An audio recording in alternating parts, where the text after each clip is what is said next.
ng bahagi ng legal system ang Sharia court. Pero hanggang ngayon, hindi pa ito naipapatupad ng buo. Mahilig daw sa sabong ang mga Pinoy, pero may mga sabong na hindi lingguhan, kundi gabi-gabing nangyayari. Ito'y ang sabong ng tao. Bugbugan, sapakan, basagan ng ulo na siyang dinadayo sa isang bar sa Maynila. Sa oras ng matinding pangangailangan, ang takbuhan ng bayan ay ang sanglaan. Umuusbong ang mga ito na parang kabute sa panahon ng krisis. Nakakatulong nga bang mga ito sa karaniwang tao?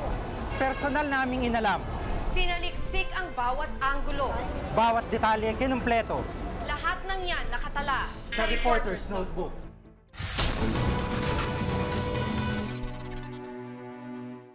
Paglalim ng gabi, may isang bar na dinarayo ang mga parokyano sa Maynila. Ang main attraction dito, sabong ng tao. Pinapanood sila para magbugbugan at binabayaran ng mga kalahok ng halagang 500 piso. Pero may ilang grupo ng kabataang trip naman ng street fighting. Ginagawa raw nila ito para masaktan.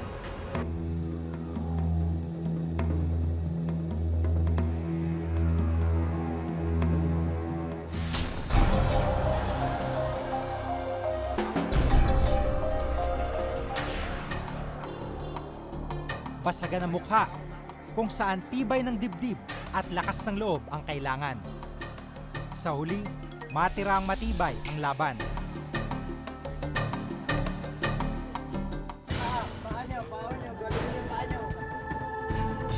Sa isang kalye sa Quezon City, may ilang kabataang ang libangan ay gaya ng nakikita natin sa pelikula.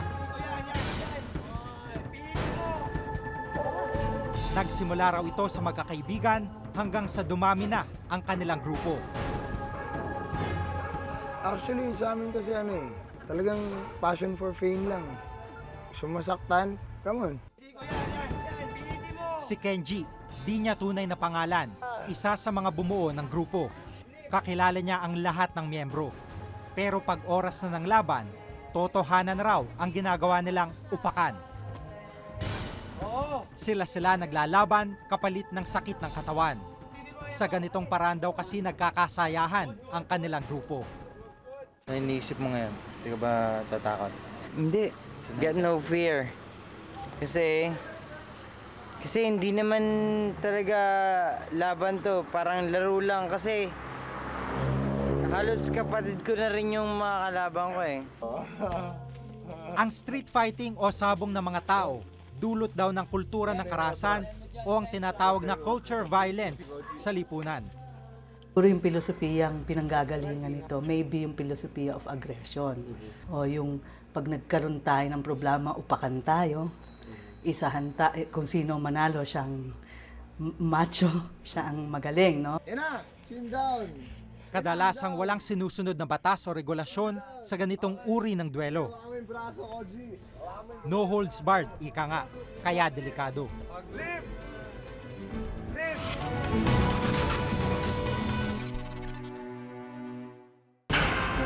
Isa sa pinakasikat na gimika ng mga kabataan ang Malate sa Maynila. Dito nakita namin ang isang kakaibang bar. Punch Me Bar ang pangalan ng lugar na ito. Sa pangalan pa lang, mahuhulaan na kung ano ang dinarayo rito.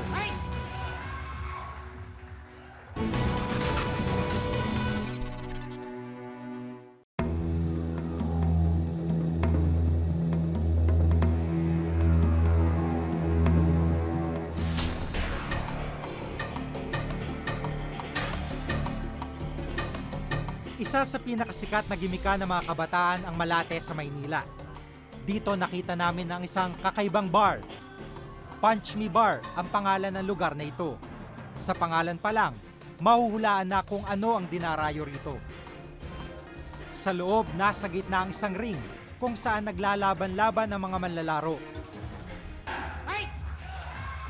Amateur ang karamihang sumasali pero may landing professional. Bawat isa sa kanila, binabayaran ng bar ng 500 piso bawat sabak sa ring. Ang masasaksihan ng customers, mistulang paligsahan ang duelo. Sa kalagitnaan ng isang laban, duguan ang boksingerong ito. Pumutok ang kanyang noo dahil sa pagkakasuntok ng kalaban. Agad itinigil ang laban. Binigyan lunas ang dugo ang boxer. Ang sugat, tinapal-tapalan ng bulak ng isa sa mga trainer. Walang mga alituntuning ipinatutupad. Tanging referee lang ang maaaring humatol at magbibigay ng patakaran. Bukod dito, napansin din naming walang medical team sa lugar. Pang first aid lang ang nakabang sakaling may mangyari sa mga manlalaro. Paano po kung mas malala yung disgrasya? Tinatakbo namin sila kaagad sa ospital para mabigyan ng karapatang lunas kung sakasakali mga medyo mabigat yung injury na kanilang Pero sa ngayon wala pa naman. Isang laban pang sumunod at ito ang aming nasaksihan.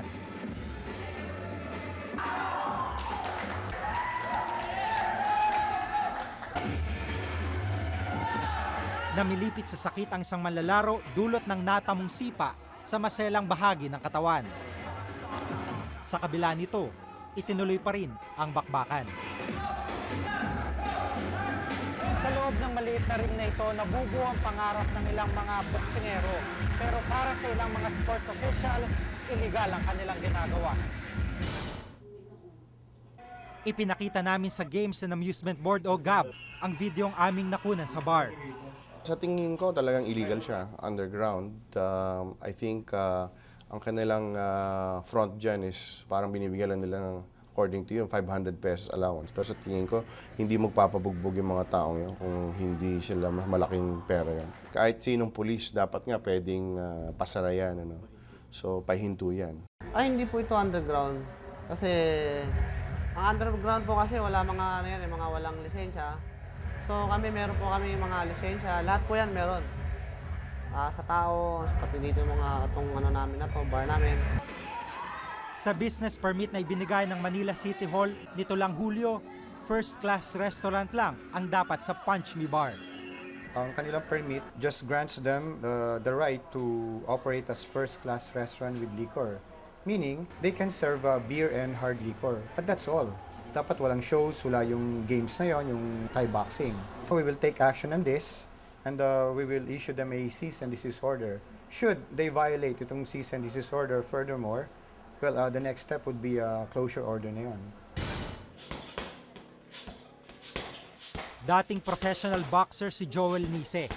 Pero hindi musbong ang karir niya, kaya tumigil na siya sa pagboboxing. Nang matuklasan niya ang labanan sa Malate, todo ensayo uli siya sa boxing. Kung ang grupo ni Kenji ay sakit ng katawan ng hanap, si Joel naman, perang ipangbubuhay sa kanyang pamilya. Nagsusumikap siya para sa kanyang asawa at 2 anak. Tanging siya lang din daw ang inaasahan ng iba pa niyang mga kapatid.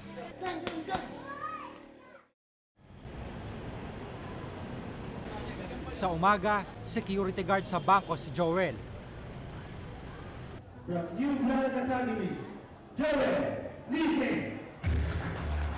Pagsapit ng gabi, boksingero siya. Bakit mo naisipang mag-boxing, Joel, sa gabi? Pag-uwi ko kasi wala pang ako magsista sa pamilya ko. Sa akin, sa isang gabi, sa 3 oraman lang, 500. Pag-uwi ko madaling araw, may pambili na ako pang bigas ng pamilya ko. Hindi sinuwerte si Joel ng gabing yon. Talo siya sa 3 round na pakikipagbakbakan. Sa akin kasi buo naman loob ko yung mangyayari. Pero nag-iingat ako talaga. Ang ulol naman. Pero sa mga ganyan na suntok, samaan, nag-iingat din ako. Balik mo yan! Wala nga pinagkaiba ang sabong ng mga manok sa nangyayaring duelo o sabong ng mga tao. Ilang ulit nang narinig ang mga kwento ng panganib, dulot ng mga kamao at sipa ng tao. Matauhan kaya ang lahat sa peligrong dulot nito? Ako si Jiggy Manicad at itong nakatala sa aking reporter's notebook.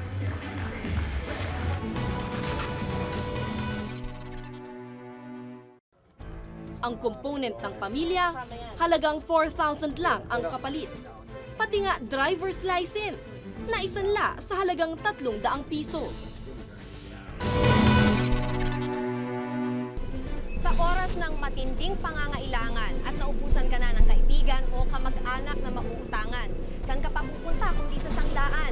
Ang dumaraming bilang ng mga pawn shop sa ating bansa, sagot ba sa krisis o salot din ang mahirap? Yan ang nakatala sa ulat ni Mitch Cruz.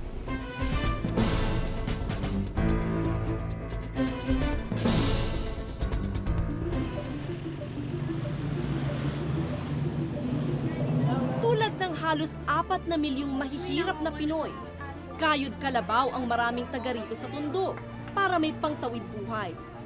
At kadalasan kahit anong kayod, di sumasapat ang kita. Pero may ilang di gaanong nag-aalala. Meron naman daw kasi silang matatakbuhan.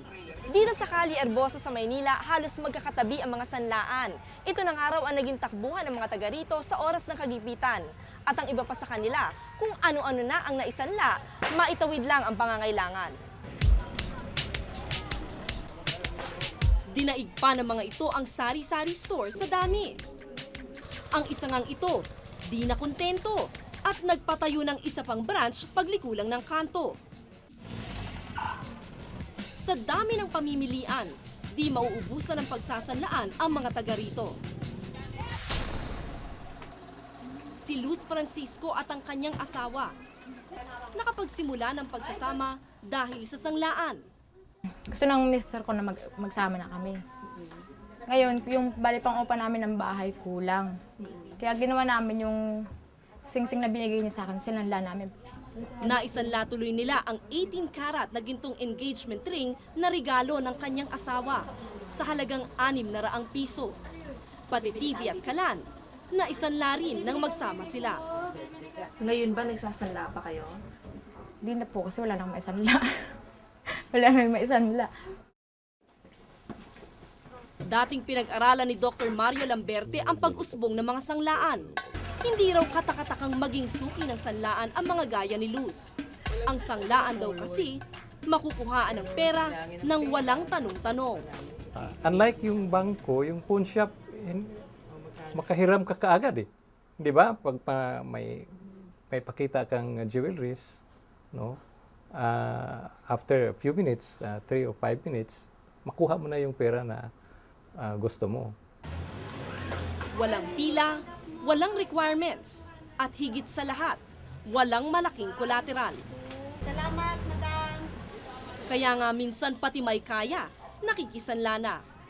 Minsan, ang pinapapunta nila, usually mga maids, yung mga katulong nila, hindi sila pumipicture sa ahensya kasi nakakababa ng pagtingin. Ngunit may kapalit ang serbisyong ito. Mas mataas ang interes kaysa sa bangko, 4 hanggang 7%. At kung manakawan o mahold up ang sanglaan, di nila sagutin ang mga isinanlang gamit.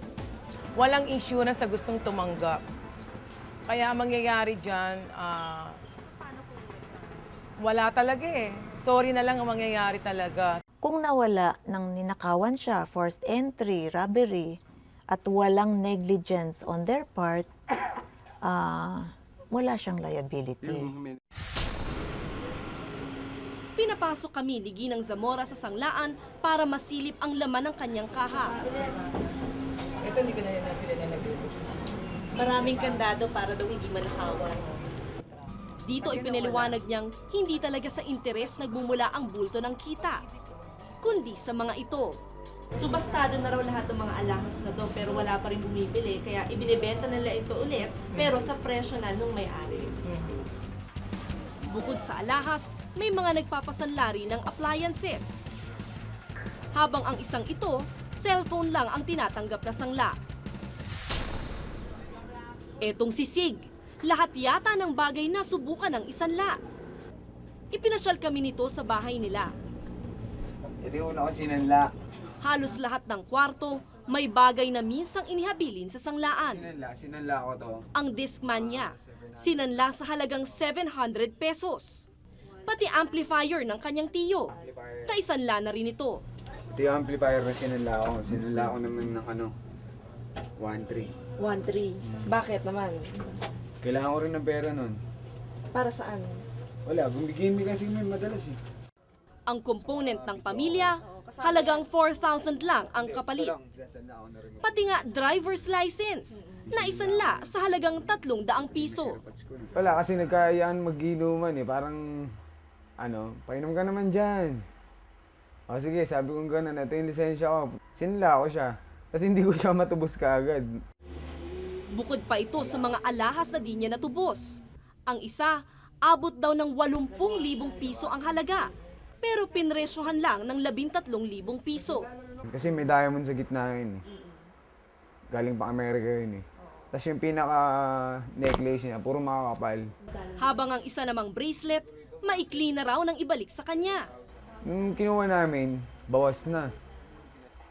Siguro mga 2 piraso na yung binawas niya. Lumit ka agad sa ninong ko eh. Ayon sa Bangko Sentral ng Pilipinas o BSP, kung paniniwalaan si Sid, nabiktima siya ng pinagsanlaan niya. Sa batas kasi, dapat hindi bababa sa 30% ng halaga nito ang makukuha. Ito at ang iba pang pang-aabuso raw ng mga sanglaan ang dapat binabantayan ng BSP. Meron kaming kapangyarihan na sumuri sa kalagayan ng pawn shop at kung meron kaming nakikitang hindi tama, pwede namin silang i-penalize, pwede kami mag-suspend ng officers, directors, owners, or we can ask the pawn shop to cease and desist operation. Problema lang ang kakaunti nilang tauhan. Isang tagabantay lang kada 56 na sanglaan sa buong bansa. Ang examiners namin sa department na to, which is in charge of pawn shops, about 200. Aminado ang BSP, hanggang reaksyon lang sila, imbis na aga pang pagmumonitor. Kaya panawagan nila sa publiko na isumbong ang mga reklamo sa mga sanglaan. Pag merong nawala, may crimes and losses, may fraud na nangyari by their employees, they have to report to us. Pero habang walang maagap na reaksyon, ang mga gaya ni Luz at Sig, aasa na lang na magiging tapat ang mga suki nilang sanglaan. Ako si Mitch Cruz at ito ang nakatala sa aking Reporter's Notebook.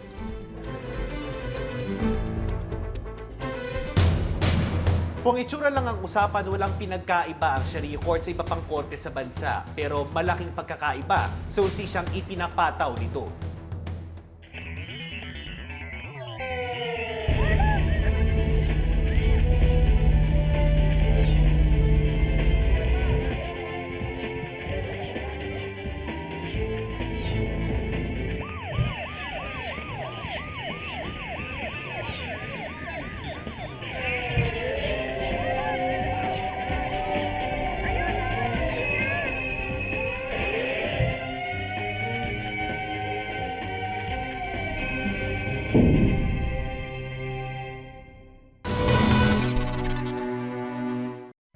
Para sa mga kapatid nating Muslim, nananaig sa lahat ng aspeto ng buhay si Allah.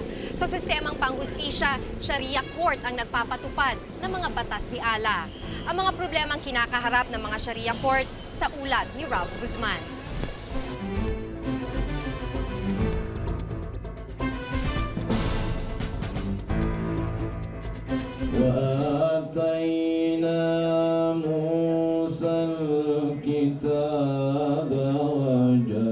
Nitong nakaraang linggo sa UP Diliman, dumalo kami sa pagtatapos sa mga nais maging abogado ng Sharia sa Pilipinas.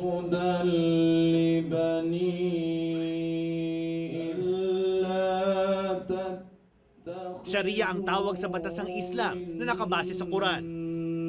Miss Alia Kali. Si Aliyah ang may pinakamaraming gantimpalang natanggap. Miss Nurhana Umar. As a Muslim, we must know our religion. We must know the laws that are governed by us. Dadaan pa sa Sharia bar exam si Aliyah, pero desidido siya. I was motivated by my father. He's now the presiding judge of Sharia Circuit Court in Marawi City.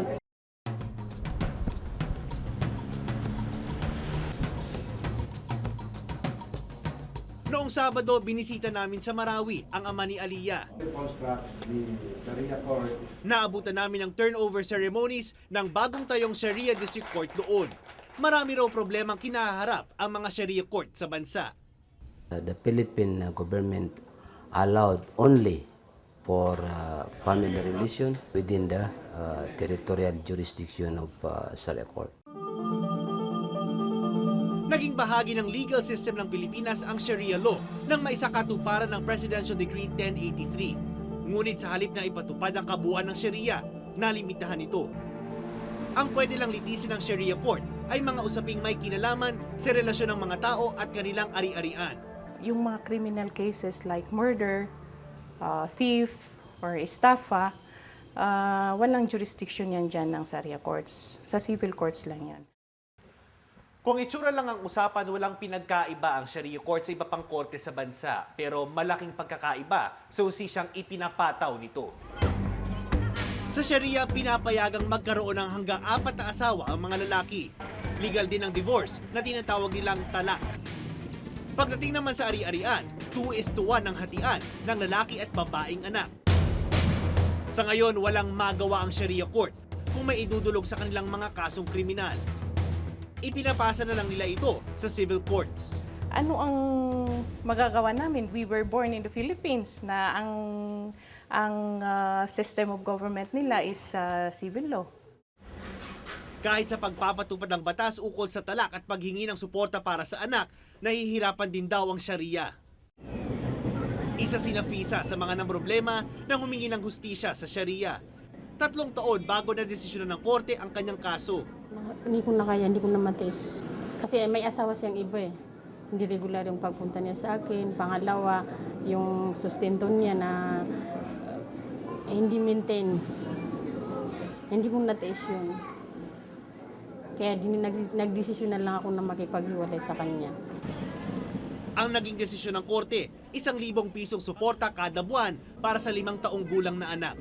Pero si Nafisa, walang nakuha ni 5. Kaya napipilitan siyang manahi para may makain silang mag-ina. Limitado daw kasi ang kakayahan ng korteng magpataw ng parusa sa mga may sala.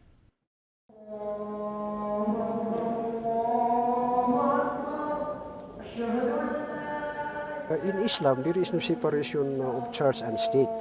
As far as the implementation of the Muslim law under the Philippine Constitution is concerned, there need to be leeway. You cannot be a true Muslim if you do not follow and implement the Sharia law. Ngunit malabo daw mangyari ang pagpapatupad ng kabuuan ng Sharia. Ang ilang parusa daw kasi nito ay labag sa konstitusyon. Our constitution says that prohibits the imposition of cruel or unjust punishment. As far as the Muslim customs and traditions would go, if you steal a portion of your fingers or your hand should be cut. Under our criminal justice system, that's cruel or unusual punishment.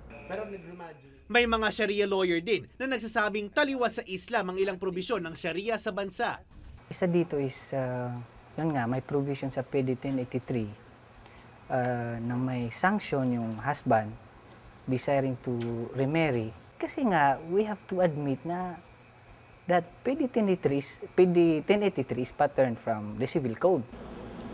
Ayon sa Supreme Court, blank na kasong dinesisyonan ng Sharia Court ang binaligtad ng Civil Court. Aminado naman si Judge Osop Ali na may mga kakulangan ng mga Sharia Court.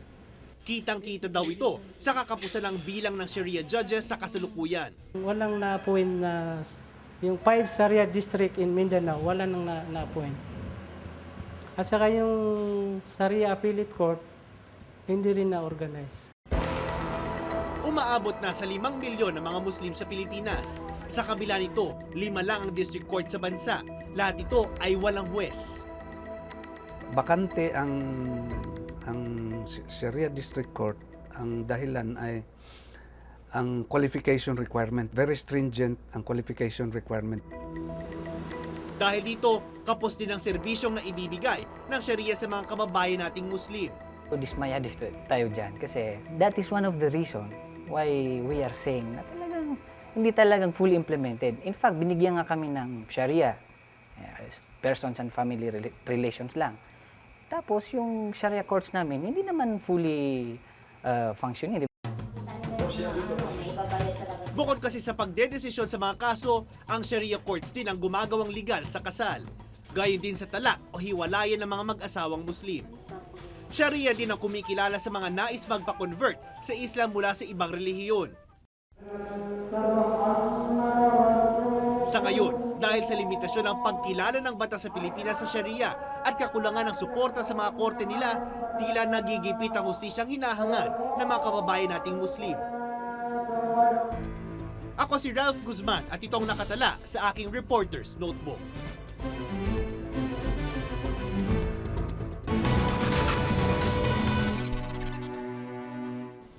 Kung may nais kayong ipasiyasat na issue o balita, maaari kayong tumawag sa amin sa 928-7021, Local 1424. Maaari rin kayong mag-email sa reportersnotebook@gmanetwork.com. Para sa malalimang pagtingin sa mga isyu at balita, samahan nyo kaming muli sa susunod na Martes. Ako si Jig Manikan. Ako si Maki Pulido at ito ang Reporter's Notebook.